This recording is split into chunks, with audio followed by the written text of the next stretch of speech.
여러분 안녕하십니까? 오늘 천식을 이겨내는 길라잡이를 강의하게 된 고려대학교 안암병원 소아청소년과 유영 교수입니다.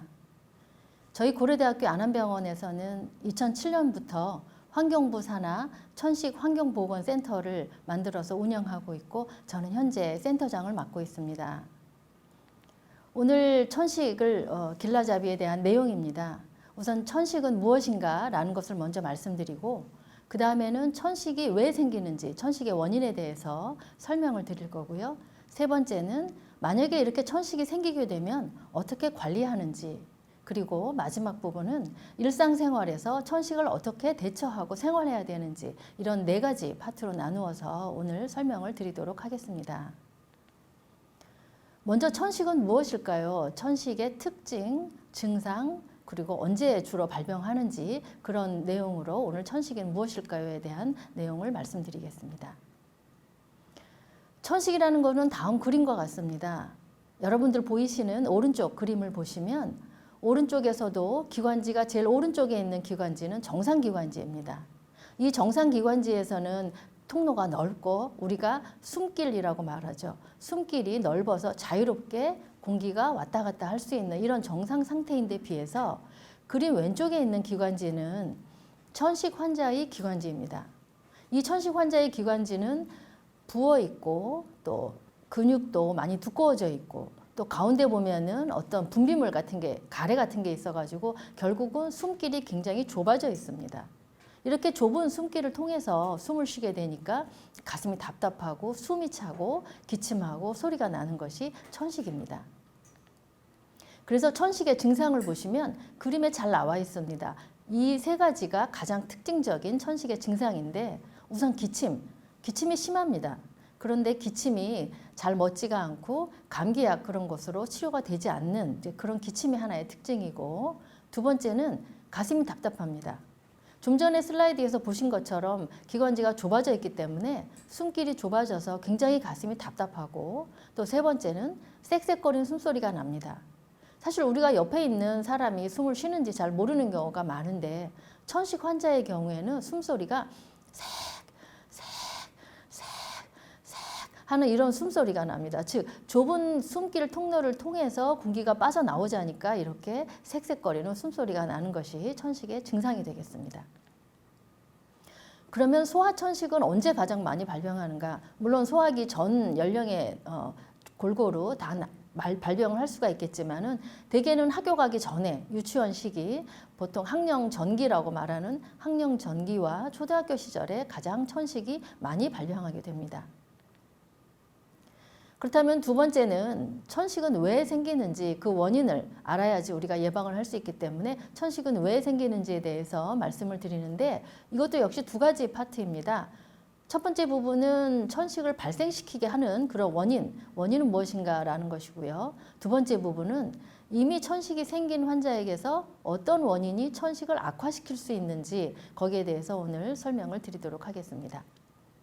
먼저 천식을 일으키는 원인 물질은 굉장히 다양합니다. 이것이 한 가지 물질이 아니라 너무나 다양한데 크게 보자면은 부모로부터 받은 그런 유전적인 성향과 함께 환경적인 요인이 상호 복합작용으로 인하여 알레르기를 나타나게 되는 것이 천식을 일으킵니다. 당연히 이제 부모의 유전이라고 하면 유전자 검사보다는 부모나 형제 중에 천식이 있다. 그러면은 그 어린이는 천식을 앓을 확률이 높아지는 거죠. 그렇게 유전적인 성향이 있는 상태에서 이제 후천적인 환경적인 요인으로는 우리가 흔히 알레르겐이라고 말하는 그런 이제 환경적인 요인인데요. 이런 알레르겐 요인은 구체적으로 말씀을 드리면 진먼지 진드기, 꽃가루, 애완동물 털비듬, 바퀴벌레, 곰팡이 등등이 우리나라에서 가장 흔한 천식의 원인이 되겠습니다. 밑에 그림에서 보이는 진먼지 진드기가 전 세계를 포함해서 우리나라에서도 가장 흔한 알레르기 원인이 되겠습니다. 이 진먼지 진드기는 사람의 그 피부 각질을 먹고 자라기 때문에 사람이 있는 곳에는 진먼지 진드기가 없을 수가 없습니다. 그리고 특히 사람이 많이 이제 주로 누워 있는 베개, 침구, 카페트, 매트리스 그런 데 살게 됩니다. 이런 진먼지 진드기는 이렇게 사실 크지는 않고요. 현미경으로 겨우 보일 정도의 굉장히 작은 크기입니다. 그래서 이런 진먼지 진드기가 자체가 기관지로 들어오기도 하지만은 부서진 조각, 사체, 죽은 이제 뼈라든가 부서진 조각, 껍질 또는 분비물 그런 것들이 기관지로 들어와서 기관지에 염증을 일으키게 되고 부종을 일으키게 되고 그래서 천식의 원인이 되겠습니다. 그 다음에 또 우리나라의 많은 천식의 원인은 꽃가루입니다. 꽃가루라고 한다면 대체로 뭐 장미꽃, 백합꽃 그런 꽃가루가 아니라 풍매화입니다. 풍매화. 그래서 우리나라 같이 사계절이 분명한 나라에서는 주로 봄에는 나무에서 날리는 꽃가루가 많이 천식의 원인이 되고 가을에는, 그러니까 초가을에는 주로 잡초, 잔디 그런 데서 날리는 꽃가루가 이제 기관지로 들어옴으로써 천식의 원인이 될 수가 있습니다. 그 다음엔 애완동물이 또 하나 천식의 원인이 되는데요. 애완동물의 털, 침, 소변, 비듬 그런 데서 나오는 알레르겐 원인 물질이 천식 환자에게 있어서는 기관지에 부종을 일으키고 염증을 일으키는 원인이 되겠습니다. 그 다음에 또 이제 바퀴벌레, 우리가 일상 살면서 부엌이나 그런 데 바퀴벌레가 뭐 없을 수 없는데요. 이런 바퀴벌레가 천식의 원인이 됩니다. 이 큰 바퀴벌레 자체가 뭐 기관지로 기어 들어오는 건 아니고요. 이 바퀴벌레도 역시 말라 죽은 껍질, 사체, 뭐 분비물 그런 것들이 우리가 숨을 쉴 때 들어오면서 기관지를 자극하면서 염증을 일으키게 되죠. 마지막으로는 곰팡이가 알레르기 주요 원인이 되겠는데 이 곰팡이는 사실은 굉장히 심한 천식의 원인이 되고 또 폐 기능이 저하되는 그런 원인으로서 곰팡이를 꼽고 있습니다. 보통 이제 심한 천식 환자의 경우 곰팡이 알레르기가 있는 경우가 있는데 집에 곰팡이가 있느냐 물어보면 안 보인다고 다들 얘기를 하십니다. 그런데 사실은 곰팡이라는 거는 우리가 눈에 보이지 않는 예를 들어 결로 현상이 있는 그런 집에는 뭐 그 베란다라든가 또는 장롱 뒤라든가 욕실이라든가 그런 데 곰팡이가 서식하고 또 우리가 문을 좀 며칠 닫아놨다가 열게 되면은 냄새가 곰팡이 냄새가 나는 경우가 있는데 이렇게 실제로 눈에 보이지 않는다 하더라도 곰팡이가 냄새가 나는 경우에는 곰팡이가 굉장히 그 벽 쪽에 많은 것입니다. 이렇게 여러 가지 많은 알레르겐 원인들이 천식의 원인이라고 설명을 드렸습니다. 그 다음에는 이제 천식을 악화시키는 요인입니다. 이거는 이제 천식이 이미 있는 그런 환자에서 어떤 요인에 의해서 천식이 악화되는가라는 건데요. 12시 방향으로부터 먼저 보시면 운동이 있고요. 1시 방향으로 가면서 스프레이, 찬 공기, 황사, 감기, 대기오염, 스트레스, 기후변화, 담배 연기. 사실 이 모든 것들이 우리가 일상생활에서 접할 수 있는 것입니다. 접하고 또 피할 수 없는 것들이기도 하죠. 그래서 천식을 악화시키는 요인은 우리가 일상에서 흔히 접하는 이런 물질들이 천식 환자에게는 굉장히 심한 악화의 원인이 되기도 하겠습니다. 그러면 이제 세 번째 파트에서는 천식을 어떻게 관리할까요? 실제로 천식이 있는 환자는 어떻게 관리해야 되는지를 설명을 드리는데 이것도 역시 두 부분으로 환경관리와 발작관리입니다. 환경관리라고 하는 것은 아까 천식이 유전적인 요인과 환경적인 요인이 함께 작용해서 발생을 한다고 했는데 사실은 유전적인 요인은 우리가 바꿀 수가 없죠. 그렇기 때문에 후천적으로 환경에 의해서 발생하는 악화되는 이런 천식을 관리하기 위해서는 환경관리가 무척 중요합니다. 또 발작관리라고 했는데요. 사실 이제 뒤에 또 설명을 드리겠지만 천식이 심하게 오는 경우에는 마치 뭐 발작하듯이 우리가 발작이라고 하면은 경련 발작을 주로 생각을 하게 되는데 이렇게 발작이 오듯이 심하게 천식이 올 수가 있고 이럴 때는 어떻게 관리해야 되는지 이렇게 두 부분 설명드리겠습니다. 환경관리는 지금 말씀 좀 전에 드린 것처럼 유전적인 요인과 환경적인 요인이 발병의 큰 중요한 원인이기 때문에 유전자를 바꿀 수는 없지만 우리가 환경관리를 통해서 환경으로부터 오는 이런 천식의 요인을 줄이고자 하는 것이 환경관리의 주요한 목표입니다. 이 그림을 보시면은 이 집에는 지금 엄마, 아빠 그리고 어린아이가 3명이 살고 있는데요. 이 어린아이가 천식 환자입니다. 그래서 이 집은 환경 관리를 잘 하고 있는지 우리가 한번 살펴보도록 하겠습니다. 먼저 왼쪽 위에 쓰여 있는 글을 먼저 보시면 먼지가 쌓일 만한 물건 치우기. 근데 이 집은 먼지가 쌓일 만한 물건을 막 쌓아두지는 않은 것 같습니다. 굉장히 환경 관리를 잘하고 있는 거고요. 두 번째는 천식 환자는 청소할 때 밖에 있기. 여기서 청소는 이제 이 집에 진공 청소기가 이렇게 보이는데요. 진공 청소기를 하면은 그 초반에는 막 이렇게 먼지가 오히려 날리게 됩니다. 그래서 진먼지 진드기에 알레르기가 있는 경우 이런 먼지를 오히려 더 흡입을 하기 때문에 청소를 할 때는 이 어린애는 밖에 나가 있어야 됩니다. 세 번째는 기관지를 자극하는 향기 제품 사용 줄이기. 그래서 주로 이제 집에서 많이 하는 뭐 향초, 뭐 디퓨저, 무슨 그런 스프레이. 근데 이 집은 그런 걸 하나도 사용하고 있지 않아서 아주 잘 모범적으로 환경 관리를 하는 집이 되겠습니다. 네 번째는 침대 매트리스는 비닐 덮개 씌우기. 이 집 침대 보면은 뭐가 씌워 있는데요. 사실 그냥 일반 비닐은 아니고 진먼지 진드기가 통과하지 못하는 특수 비닐입니다. 그것을 씌워서 애가 자는 시간이 많으니까 누워서 자는 동안에 진먼지 진드기가 매트리스를 통과해서 아이 기관지로 들어가지 않도록 하는 이제 비닐을 잘 씌워 놓았습니다. 다섯 번째는 합성 수지로 만든 침구류 사용하기. 사실 쉽지는 않은데요. 침구류를 합성 수지로 만든다기보다는 될 수 있으면 어떤 이제 솜이나 그렇게 이제 계속 진먼지 진드기가 서식하기 좋은 그런 침구류를 사용하지 말고 쉽게 세탁할 수 있는 그런 침구류를 사용하는 것이 좋겠습니다. 오른쪽에 글을 보면 애완동물 기르지 않기. 이 집에는 개나 고양이가 없습니다. 그래서 애완동물 안 기르고 있는 것 같고요. 금연하기. 금연하는지는 모르겠으나 아빠 앞에 재떨이가 없는 것으로 보아서 금연하는 것 같아요. 그리고 습기 제거제 사용하기. 그러니까 제습기를 사용하는데 이 집에 이제 에어컨이 큰 게 있는데 에어컨에 아마 제습 모드로 놓고 사용을 하는 것 같습니다. 지금 현재 이 집의 습도는 50%, 온도는 20도 잘 유지하고 있습니다. 습도가 너무 높으면 진먼지 진드기가 서식하기 쉽기 때문에 습도를 높이는 것은 좋지 않습니다. 진공 청소기나 물걸레로 바닥과 가구 청소하기. 예. 이 집은 청소를 열심히 해서 굉장히 깨끗하고 먼지 한 톨 없는 것 같고요. 마지막으로 카펫 사용하지 않기. 네. 카펫이나 아까 말씀드린 뭐 그런 매트리스 그런데 굉장히 진먼지 진드기가 많이 살고 있는데 이 집은 마룻바닥에서 깨끗하게 청결하게 잘 사용하고 있는 것 같습니다. 또 한 가지 이 집에서 환경 관리를 잘하고 있는 것은 두 가지가 더 있는데요. 하나는 이 아이가 지금 장난감을 가지고 놀고 있는데 장난감이 나무로 만든 블록 같아요. 그래서 이 진먼지 진드기가 많은 곳은 주로 뭐 털 인형 뭐 그런 것들이 많은데 그런 인형을 갖고 노는 게 아니라 이런 나무는 이제 깨끗하게 닦을 수 있으니까 장난감을 이런 나무로 만든 장난감을 가지고 노는 것이 참 잘했고요.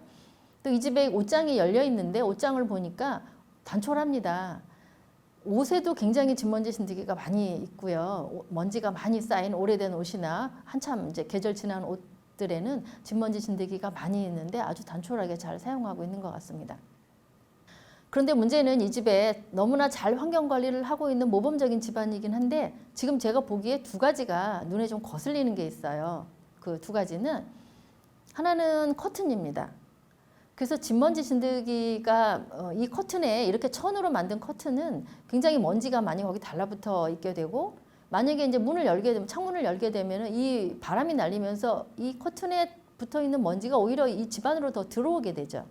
그래서 우리가 천식이 있는 환자에게서는 될 수 있으면은 커튼을 하지 말고 블라인드를 달고 블라인드를 이제 걸레로 닦으면 되니까 블라인드를 달라고 이렇게 이제 주로 권유를 하는데 이 집은 커튼을 아직도 달고 있고요.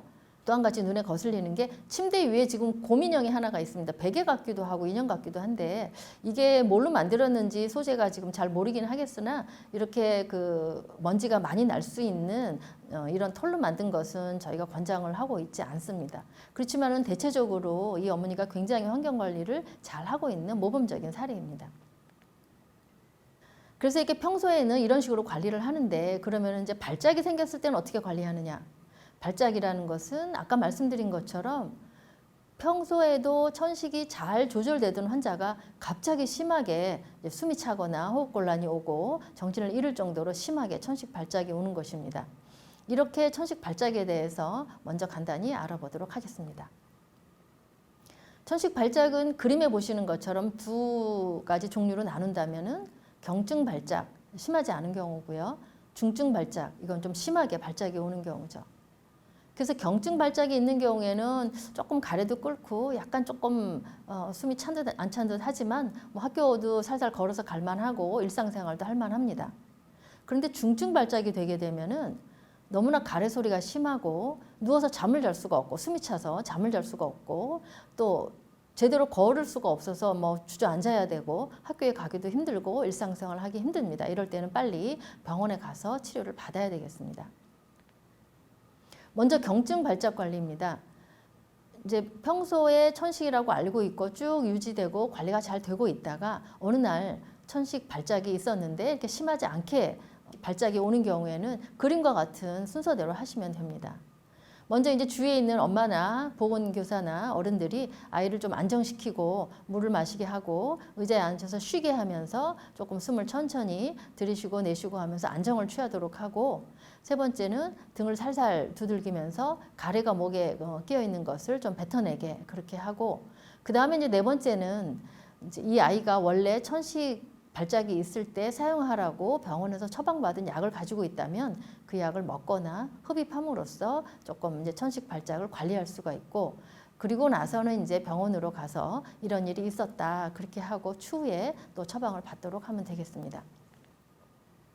만약에 중증 발작으로 오면은, 중증 발작이라고 하면은 그림에서 보시는 것처럼 쉴 새 없이 기침을 하면서 숨 쉴 틈도 없고 숨소리가 쌕쌕거리게 되고 가슴이 너무 답답해서 가슴을 쾅쾅 치게 되고 제대로 누워서 잠을 못 자게 되고, 이런 경우에는 사실은 빨리 병원에 가서 진찰을 받아야 되겠습니다. 제일 중요한 것은 이렇게 발작이 천식 환자가 평소에도 잘 관리가 되다가도 어느 날 이런 발작이 올 수가 있고, 또 이렇게 발작이 오게 되면은 병원에서 처방받은 약이라든가 그런 것으로서 순간적으로는 진정이 될 수 있지만 그 후에도 다시 또 발작이 2차 발작이 올 수 있기 때문에 일단 발작이 진정된 후라도 그 후에도 꼭 병원에 가서 계속 진료를 받아야 되겠습니다.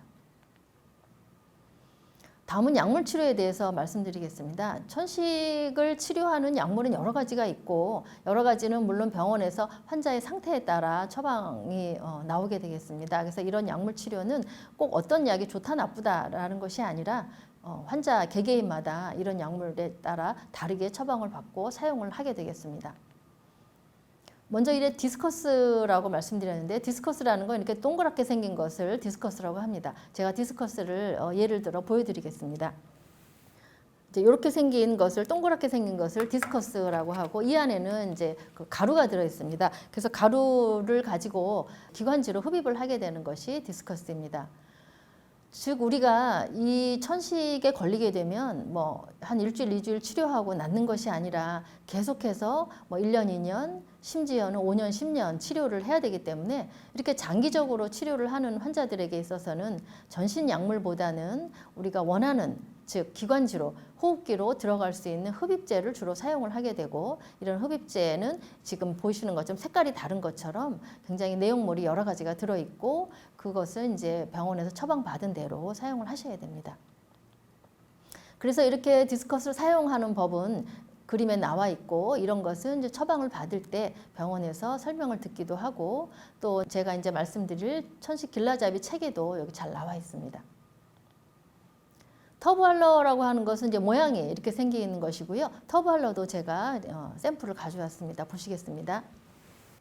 그래서 이렇게 터브할러도 종류가 여러 가지가 있는데 지금 색깔이 다른데요. 색깔이 다른 것은 그만큼 내용물이 다른 거죠. 다른 내용물이 들어있고, 이것도 역시 환자 개개인에 맞게끔 병원에서 처방을 하는 것이기 때문에 본인에게 처방받은 그런 약물을 사용하는 것이고, 가루가 들어있습니다. 터브헬러 사용법도 역시 천식 길라잡이 책에 자세히 나와 있습니다. 그 다음에는 가압식 정량 분무기, 이것도 역시 기관지를 흡입하는 건데요. 지금 초록색이 나와 있는데 이런 식으로 이제 다른 색깔도 있습니다. 이런 다른 색깔 역시 마찬가지로 약물이 서로 종류가 다른 것인데요. 이런 거에 들어있고, 이런 것도 이제 필요에 따라서 병원에서 처방을 받아서 흡입을 할 수가 있겠습니다. 사실 이렇게 흡입제가 사용하는 이유를 말씀드렸는데요. 전신적인 약물보다는 우리가 원하는 기관지에 바로 작용할 수 있고, 다른 전신 부작용을 없애기 위해서는 이런 흡입제가 굉장히 중요하고 잘 사용을 하게 되는데, 문제는 좀 어렵습니다. 사실은 먹는 약 같은 경우는 그냥 이제 먹으면 되니까 그렇게 어렵진 않은데 이런 거는 지금 특히 이런 그 분무기 같은 경우는 보통 초등학교 한 고학년, 4, 6학년이 되어야지만은 조금 제대로 흡입을 할 수가 있고 그 이하의 어린애들은 어려워서 흡입하기가 쉽지가 않습니다. 제대로 흡입할 수가 없죠. 그래서 이런 어린애들 같은 경우는 이런 도구를 사용합니다. 그림 2번에서 지금 2번이라고 써 있는 스페이서라고 써 있는데요. 약간 이제 우유병 같이 생긴 이런 그 보조기구를 사용해서 쉽게 이렇게 들이마시면서 치료를 할 수 있는 이제 보조기도 있습니다. 마지막 흡입제로서는 네블라이저인데요. 혹시 이제 병원에 가면 다음과 같이 생긴 기계를 보신 적이 있으실 겁니다. 그래서 이거는 이제 그 전기를 사용해서 모터를 사용해서 이제 증기를 만들어서 사용하는 흡입제입니다. 그래서 이렇게 지금 1번에 보시면은 처방받은 네블라이저 이런 이제 그 약을 예를 들어 처방을 받게 되는데요. 이런 처방받은 약을 약실에 넣고 전기를 꼽으면 그 동력을 이용해서 연모가 나오게 되고 그 연모를 마스크를 쓰고 숨을 쉬면은 이제 기관지로 들어가게 되는 이런 치료법이 있습니다. 이런 치료법 후에는 항상 어떻게 관리하는지 또 세척하고 사용할 때는 어떤 상태여야 되는지에 대해서 또 책에 자세히 나와 있습니다. 이제 마지막 파트는 일상에서 어떻게 대처할까요? 라는 부분입니다. 우리가 이제 아까 그 천식을 악화시키는 그런 요인들을 몇 가지 설명을 드렸는데 일상생활에서 흔히 우리가 맞닥뜨릴 수 있는 그런 요인들이기 때문에 일상생활에서 천식을 어떻게 대처해야 되는지 첫 번째는 교육시설에서 즉 학교에서 두 번째는 야외활동에서입니다. 학교에서는 일반적으로 학기 초에 담임교사 또는 보건교사에게 부모님이 가셔서 우리 아이가 어떤 천식을 앓고 있고 그래서 약은 현재 처방받아서 어떻게 사용하고 있고 응급시에는 어떤 약을 사용하도록 지금 소지하고 있다라고 이제 상담을 하셔야 되고 또 아이들마다 환자들마다 이렇게 천식이 악화되는 요인이 다르기 때문에 예를 들어 우리 아이는 이제 어떤 경우에 뭐 운동을 하거나 찬바람을 쐬거나 무슨 수련 활동을 하거나 이럴 때도 악화된다라는 점을 미리 선생님께 알려드리면 예방에 도움이 되겠습니다. 밑에 그림은 이제 보건실에 비치해 놓는 응급약이고 우리 아이에게 응급약이 필요하다면 이런 응급약을 이름을 써서 보건실에 비치해 놨다가 응급 상황이 학교에서 발생이 되면 이런 것을 가지고 처치를 할 수가 있겠습니다. 이 그림은 지금 응급조치가 필요한 경우 이렇게 되어 있는데요. 이 그림은 사실 아나필락시스 쇼크를 말하는 것입니다. 아나필락시스 샥이라는 것은 그야말로 쇼크를 일으키는 거죠. 그래서 기침을 너무 심하게 하고 호흡곤란이 와서 숨을 쉴 수가 없고 목이 조이는 듯한 느낌이 들고 또 혈압이 떨어지고 어지럽고 몸에 기운이 없고 창백해지고 또 갑자기 구토나 설사를 하고 또 몸에 이렇게 반점이 일어나는 아나필락시스가 올 수가 있습니다. 천식 환자에서도 아나필락시스가 전혀 안 오는 것은 아니기 때문에 이런 응급 상황이 되면은 우리가 어떻게 해야 되는지 말씀을 드리면 이렇게 응급 상황이 되면은 이런 주사를 가지고 본인이 주사를 하거나 아니면 보건교사께서 주사를 하셔서 응급 상황을 해소하셔야 되겠습니다. 마지막으로 이제 학교에서 생활 말고 야외 활동할 때는 어떻게 하느냐? 운동할 때입니다. 운동은 천식이 있으니까 너는 숨이 차니까 운동을 하지 말아라. 그런 것은 절대로 좋지 않은 일이고요. 운동이라는 것은 아이들에게 있어서는 당연히 해야 되는 일상생활이고 뭐 놀이이고 바로 운동 그 생활 자체입니다. 그래서 천식을 평소에 잘 치료를 함으로써 운동할 때 아무 문제 없도록 하는 것이 천식의 기본적인 치료 목표이고 두 번째는 이제 그래도 심한 운동을 할 때에 천식 발작이 일어난 경험이 있다면 미리 약을 흡입을 하고 난 후에 운동을 하도록 그렇게 지도하시면 되겠습니다.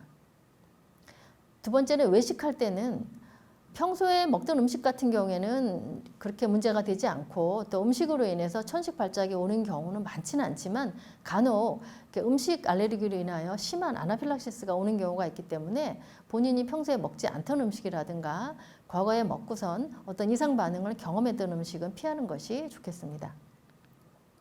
그리고 마지막으로는 우리가 야외 활동 소아 같은 경우 수련회, 학교에서 수련회 가는 그런 경우겠죠. 그런 활동을 할 때는 벌에 쏘이지가 않도록 벌 알레르기가 생길 수 있기 때문에 벌독 알레르기가 생기지 않도록 주의하는 것, 그리고 수련회라는 그런 낯선 환경, 스트레스에서도 천식이 심해질 수 있기 때문에 항상 비상약을 소지하는 것이 중요하겠습니다. 그래서 오늘 그 천식을 이겨내는 길라잡이에 대해서 설명드렸고, 우리나라 소아 천식이 한 5% 됩니다. 천식 유병률이 5% 정도인데 어떻게 보면 많기도 하고 또 이렇게 적기도 하지만 사실은 적은 숫자는 아닙니다. 그래서 이러한 그 우리가 보건교사 선생님들, 또 일반인들, 부모님들, 의료진들 모두 이렇게 천식을 이겨내는 길라잡이를 잘 알고 우리 아이들이 천식에서 해방될 수 있도록 같이 노력하는 것이 중요하겠습니다. 오늘 말씀드린 내용은 여기 천식을 이겨내는 길라잡이 이 책에 또 나와 있고 여러분들께 외부로 제공을 해 드리겠습니다. 그러면 오늘 강의를 경청해 주셔서 감사합니다.